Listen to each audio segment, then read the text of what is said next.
Hello दोस्तों, आप सभी का स्वागत है डिजायर आईएएस में। जैसा कि मैंने आप सबको प्रॉमिस किया था कि मैं इकोनॉमिक्स के एक एक टॉपिक के ऊपर लेक्चर्स बनाने वाला हूं। सो फाइनली अब हमने इन्फ्लेशन पे भी लेक्चर बनाना चालू कर दिए हैं। ये सारे लेक्चर आपके सामने जल्दी आ जाएंगे।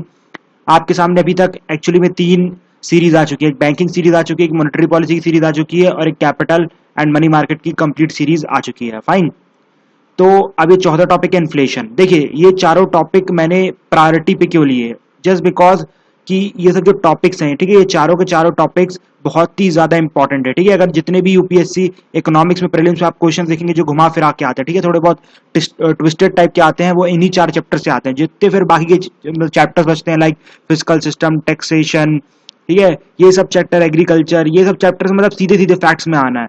मतलब अगर कुछ स्टैटिक पूछेगा तो फैक्ट्स में पूछेगा, लेकिन मेजोरिटी आपको बता दूं कि ज्यादा इन 4 चैप्टर्स को छोड़ के, ठीक है, बाकी जितना भी आना है सब करंट अफेयर से ही आना है। सो आप यहाँ 4 चैप्टर्स पे अच्छा फोकस कर लीजिए, then your basics will be ready. And बाकी लेक्चर्स मैं आपके सामने जल्दी डिलीवर करने वाला हूँ, उसमें कोई इशू ही नहीं है। Fine. So this is the lecture number 1 and as usual मैं आपको पहले बताता हूँ कि कौन कौन से टॉपिक्स कवर करने वाले हैं। तो ये सब टॉपिक्स हम कवर करेंगे। लेक्चर नंबर 1 में ये 2 टॉपिक्स कवर करेंगे। लेक्चर नंबर 2 में थोड़ा बड़ा होगा, हल्का सा, नॉट बड़ा, that means in 30 minutes it will be just of 20 minutes only. ठीक है, ये वैसे इन्फ्लेशन जो 1-1.5 घंटे का ही चैप्टर है। सो यूजुअली मैं इसे डिवाइड करूंगा 4 लेक्चर में 20-20 मिनट में अप्रॉक्सीमेटली। ठीक है, हाँ, ये 20-20 मिनट में डिवाइड करके जल्दी जल्द खत्म कर दूंगा। Fine, there is no issue in it. और फाइनली यहाँ पर जो मेजर जिस पे आपको फोकस करना है लेक्चर नंबर 3 में करना है, इसको हो सकता है थोड़ा सा एक्सटेंड कर दूं, बिकॉज यहाँ पर इन्फ्लेशन की कैलकुलेशन बताऊंगा कैसे होती है। ठीक है, इंडेक्स क्या होता है and all these things I will be telling you. And at the end जो प्रीलिम्स में आई हुई कुछ टर्म्स हैं उनके बारे में डिस्कस करेंगे। And rest of the terms you have to search out from Ramesh Singh, और you can get any coaching material and from that you can search out. Fine. So without delaying, let's start with our first topic, that is meaning or inflation. ठीक है, अब देखिए inflation की meaning समझने के लिए सबसे पहले तो मैं आपके सामने एक एग्जांपल रखता हूँ। एग्जांपल क्या है, मान लीजिए आप आपको आपके पापा 10 रुपए देते हैं। फाइन। और आप उस 10 रुपए को लेके जाते हैं एक शॉपकीपर के पास, और शॉपकीपर से बोलते हैं कि भैया 10 रुपए की चॉकलेट दे दो। तो आपके सामने 10 चॉकलेट लाके रख देता है। फाइन। अब 1 हफ्ते हो जाते हैं, आप वो मतलब 7 दिन में वो 10 चॉकलेट खत्म कर देते हैं।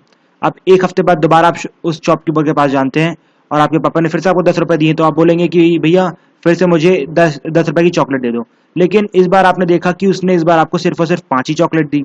तो आप बड़े शॉक्ड हो गए। पिछली बार तो मैंने 7 दिन 10 चॉकलेट चलाई और इस बार मैं 7 दिन 5 चॉकलेट कैसे चलाऊंगा? It is not at all possible for me. तो आपने गुस्से में आके उस शॉपकीपर से क्वेश्चन पूछ लिया कि भैया ये क्या है, पिछले हफ्ते आपने मुझे 10 चॉकलेट दी, इस बार मुझे आप 5 चॉकलेट दे रहे हैं, मैं आपको रुपए तो उतने ही दे रहा हूँ। तो फिर वहां पर आपको वो जो दुकानदार होगा वो बोलेगा कि भैया महंगाई बढ़ गई है यार, क्या करें? तो आप पूछेंगे महंगाई क्या होती है? वो बोलेगा कि कुछ नहीं, अगर किसी भी कॉमोडिटी, फॉर एग्जांपल जो आपने गुड लिया चॉकलेट, उसका प्राइस बढ़ गया तो उसे महंगाई बोलते हैं।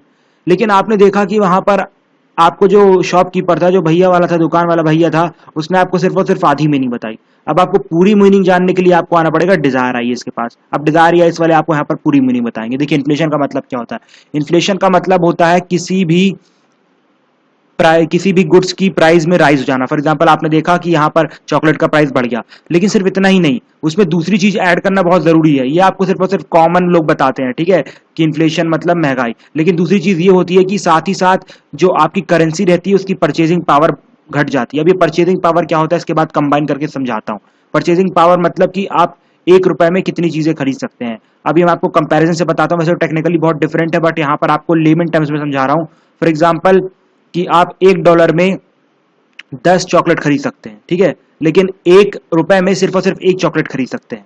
सो ये बता रहा है कि जो डॉलर है वो ज्यादा पावरफुल है, ठीक है, उसमें आप ज्यादा चीजें खरीदते हैं। दिख रहा है परचेजिंग पावर मतलब खरीदने की क्षमता, ठीक है, उसे हम बोलते हैं परचेजिंग पावर। रुपए की परचेजिंग पावर कम है, डॉलर की परचेजिंग पावर ज्यादा है। तो आप समझ गए कि परचेजिंग पावर का मतलब क्या होता है, या मैंने वो कंपेरेबल वे में बता दिया, ठीक है।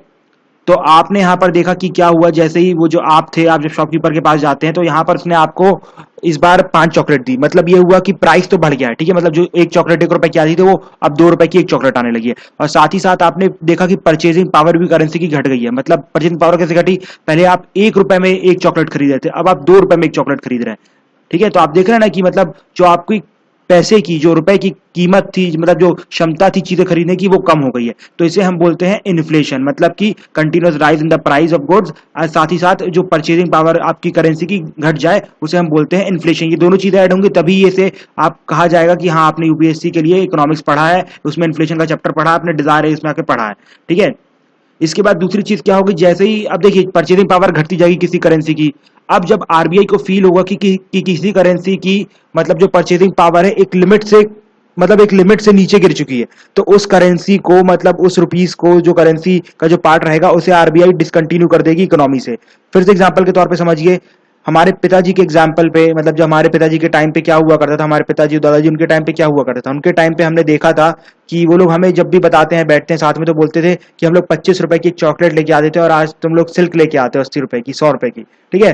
तो उस टाइम पे आपने देखा कि जो 25 पैसा था, ठीक है, 25 पैसे की उस टाइम पे वैल्यू थी। 25 पैसे में आप एक, मतलब एक टॉफी आप ले सकते थे, मतलब 4 वाली टॉफी आती थी ना, 1 रुपए की 4 वाली, तो उस टाइम पे हमारे पापा के जमाने में तो 25 पैसे पे एक एक चॉकलेट मिल जाया करती थी। लेकिन जैसे जैसे इन्फ्लेशन बढ़ता गया, मतलब महंगाई बढ़ती गई, तो आपने देखा कि 25 पैसे की वैल्यू घटती गई। मतलब जो पहले 25 पैसे में चॉकलेट आती थी वो 50 पैसे में आने लगी, फिर वही चॉकलेट 1 रुपए में आने लगी, फिर वही चॉकलेट 2 रुपए में आने लगी। तो फिर आरबीआई को एट द एंड रियलाइज हुआ कि मतलब इसकी तो कोई वैल्यू ही नहीं है, मतलब 25 पैसा किसी काम का ही नहीं है, तो आरबीआई क्या करेगी, उसे इकोनॉमी से हटा देगी। इसलिए आप देखते हैं कि अभी आपको 25 पैसा देखने को नहीं मिलता है, उसकी जगह आपको अपने इंडिया में जो लोवेस्ट करेंसी है, ठीक है, जो लोवेस्ट डिनोमिनेशन है किसी करेंसी का, वो है 50 पैसे। मतलब आपको बता दूं, इंडिया में 50 पैसे अभी भी चलते हैं। आपको जान के शतक हो सकता है, काफी लोगों को शौक लगे जो अर्बन एरियाज में रहते हैं, लेकिन 50 पैसे अभी भी चलते हैं अगर आपको 10 रुपए तक की पेमेंट करनी है। और कई बार ऐसा हुआ है, देखने में आया है, कई बार न्यूज में हमने पढ़ा है, कि आपने भी काफी बार पढ़ा होगा या न्यूज चैनल में सुना होगा कि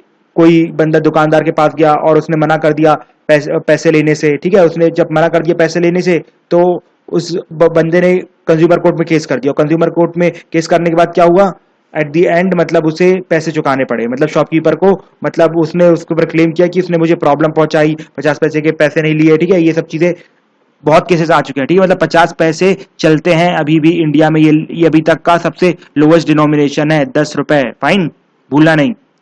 ये इसलिए मैंने आपको बताया कि यहाँ पर यूपीपीएससी प्रीलिम्स में एक बार क्वेश्चन पूछा जा चुका है वाला, इसलिए मैंने यहाँ पर आपको ऐड कर दिया, ठीक है। मेरा टारगेट इतना ही नहीं सिर्फ आपको यूपीएससी के लिए बस पढ़ाना, मैं चाहता हूँ थोड़े बहुत अगर कोई चैप्टर पढ़ रहे हैं, एक दो फैक्ट्स स्टेट पीएससी को बता दूं आपको, अच्छा ही रहेगा। आप में से काफी लोग स्टेट पीएससी तो देंगे ही देंगे, तो आपका भी थोड़ा बहुत प्रॉफिट हो जाएगा, इसलिए। लेकिन मेजर जो हमारा फोकस रहता है वो यूपीएससी की तरफ ही रहता है, ठीक है, ये मत भूलिएगा। बस हम एट दी एंड क्या करते हैं कि थोड़े बहुत फैक्ट्स डाल देते हैं जिससे कि सबकी हेल्प हो जाए, ठीक है। अब हम आते हैं कि इन्फ्लेशन के इम्पैक्ट क्या पड़ते हैं, ठीक है, क्या क्या इम्पैक्ट पड़ते हैं। देखिए, सबसे पहला जो इम्पैक्ट पड़ता है वो तो हमारे सेविंग्स पे पड़ता है। सेविंग्स पे कैसे पड़ता है कि आपने देखा होगा कि जब इन्फ्लेशन आता है तो आपकी जो बैंक अकाउंट में पैसे पड़े रहते हैं वो धीरे धीरे खत्म हो जाने लगते हैं, ठीक है, मतलब बहुत ही जल्दी खत्म होने लगते हैं। जैसे कि अभी रिसेंटली, अभी आप 1-2 महीने पहले देख सकते हैं कि आपके जो बैंक अकाउंट से पैसे जल्दी खत्म हो रहे थे, ठीक है। काफी लोगों के साथ हुआ होगा, मेनली जो लोग हॉस्टल्स में रहते हैं, काफी आउटसाइडर, मतलब दिल्ली में स्टे रखते हैं, तो वो लोग तो देखते होंगे जैसे इन्फ्लेशन बढ़ता है तो उनकी सेविंग खत्म होने लगती है, पैसे ज्यादा खर्च होने लगते हैं, पैसे जल्दी खर्च होने लगते हैं, ठीक है।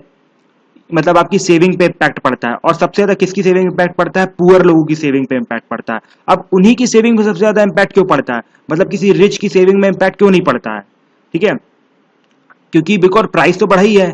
फॉर एग्जाम्पल, जैसे कि आप इस टाइम पे अगर आप एक एक चॉकलेट 10 रुपए में खरीद रहे थे, अगर उसका प्राइस 15 रुपए हो जाता है तो रिच भी 15 रुपए देगा और पुअर भी 15 रुपए देगा, ठीक है। तो रिच को क्यों इम्पैक्ट नहीं पड़ता, सिर्फ और सिर्फ पुअर को ही क्यों इम्पैक्ट पड़ता है, ठीक है, वो हम यहाँ पर जानने की कोशिश करेंगे। देखिए, अब रिच को इम्पैक्ट, पुअर को इम्पैक्ट क्यों पड़ता है, बिकॉज देखिए, वो जो हमारा पुअर होता है उसकी सैलरी रहती है 20 रुपए, ठीक है। अब 20 रुपए की सैलरी में उसने 10 रुपए का राशन ले लिया, ठीक है, 5 रुपए का एजुकेशन इन सब में खर्चा कर दिया और 5 रुपए सेव कर लिए बैंक में, ठीक है। अब 5 रुपए सेव कर लिए, अब मान लीजिए इन्फ्लेशन बढ़ गया और जो 10 रुपए का राशन लेता था वो 15 रुपए का हो गया, ठीक है, वो 15 रुपए का राशन हो गया, तो और ऊपर से उसे 5 रुपए एजुकेशन फीस भी सब भरनी है, तो टोटल कितना होगा इसका जोड़ जाल के, 20 रुपए हो गया। अब उसके पास जो 5 रुपए वाली सेविंग है वो जाने लगेगी, इधर उधर खर्च होने लगेगी। लेकिन रिच के केस में क्या होता है, देखिए, रिच का मान लीजिए रिच भी 10 रुपए का राशन लेता है और 5 रुपए एजुकेशन में खर्चा करता है, लेकिन उसकी पेमेंट है 25 रुपए, ठीक है, उसकी पेमेंट है 25 रुपए। अगर मान लीजिए उसका राशन अब 10 से 15 हो जाता है तो उसके बाद भी उसके पास 5 रुपए बचे हैं। अभी जो 5 रुपए बचे हैं वो कहीं पर इन्वेस्ट कर देगा, फॉर एग्जाम्पल लैंड में, गोल्ड में, कहीं पर। और फिर क्या होगा कि एक टाइम आएगा जब इसकी जो इन्वेस्टमेंट होगा उसका प्राइस बढ़ जाएगा, ठीक है, जब उस इन्वेस्टमेंट का प्राइस बढ़ जाएगा तो उसने जो यहाँ पर एक्स्ट्रा 5 रुपए खर्च किए हैं वो वहां के इंटरेस्ट हो जाएंगे। फॉर एग्जाम्पल अभी गोल्ड का प्राइस 5 रुपए था, 10 रुपए होगा तो उससे 5 रुपए का फायदा होगा बेचने पे। तो आपने देखा किस तरीके से उसका जो एक्स्ट्रा पैसे दिए थे वो न्यूट्रलाइज हो गए। ठीक है, कुछ इस तरीके से मैंने बिल्कुल आपको माइन्यूट में बताया। वैसे आप बड़े लोग बोल सकते हैं कि हमारे को फर्क नहीं पड़ता, ये नहीं पड़ता। कैसे फर्क नहीं पड़ता, ये आपको माइन्यूट में लेके जा रहा हूं मैं, इसलिए फर्क नहीं पड़ता क्योंकि उनकी जो एक्स्ट्रा जो खर्चा होता है उनका, वो न्यूट्रलाइज हो जाता है उनके बिजनेस से। ठीक है, उनकी दिमाग से, उनकी एक्स्ट्रा सेविंग से। तो मतलब यहां पर क्या समझ में आया कि इनके पास सेविंग कम रहती है इसलिए ये लोग ज्यादा इंपैक्टेड रहते हैं, और पुअर रिच के पास सेविंग ज्यादा रहती है इसलिए लोग कम इंपैक्टेड रहते हैं। समझ गए अब आप?